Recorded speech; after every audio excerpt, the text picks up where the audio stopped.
Tonight, the fire remains 50% contained at more than 5,500 acres.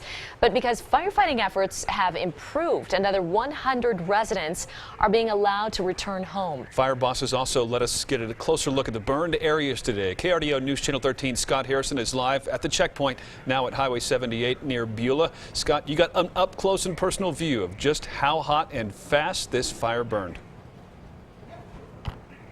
Yeah, we certainly did, Bart.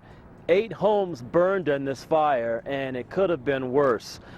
Even today, we met a man who came within just a few feet of losing his home. Here. Words are still hard to come by at times for Ed Kagi. You understand why when you see how close the flames came to his home of 44 years. We saw the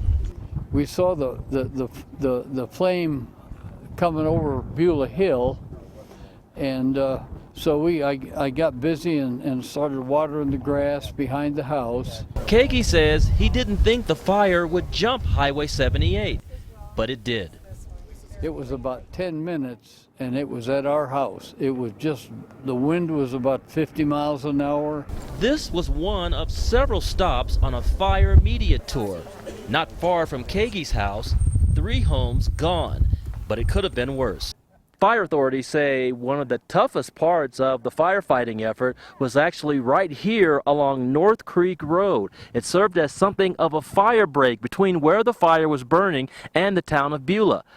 Authorities say if they hadn't stopped the fire here, with all of the fields in this area, the fire easily could have swept into Beulah and caused a lot more damage. The fire's not out yet, but many people are feeling better. They're taking care of pets, too scared to evacuate with their owners. Ed Kagi is keeping his lawn sprinklers on, just in case. We had 2 or 3 pretty rough days here, but it's looking good now.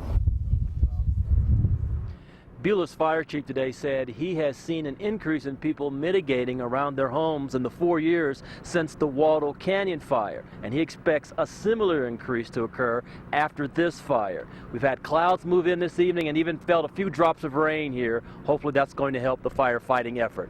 We're live in Pueblo County. Scott Harrison, KRDO News Channel 13. Yeah, the cooler weather is very welcome for those folks in Beulah. Thanks, Scott. Here's what you need to know. If you are allowed to go back home, everyone needs to get a re-entry permit. Those can be picked up at the Colorado State Fairgrounds 4-H Auditorium. Anyone living in the southeast section of Water Barrel Road, north of Siloam Road, and North Creek Road up to North Creek Cutoff, you can go home. You must have proof of address and auto registration to be able to go back.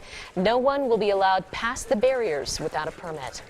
And you can keep track of the latest details on the Beulah Hill Fire on our website, krdo.com. Well, a much chillier day out there in southern Colorado. Yeah, hopefully at least some of this weather helping that firefight in Beulah. Take a live look right now from a little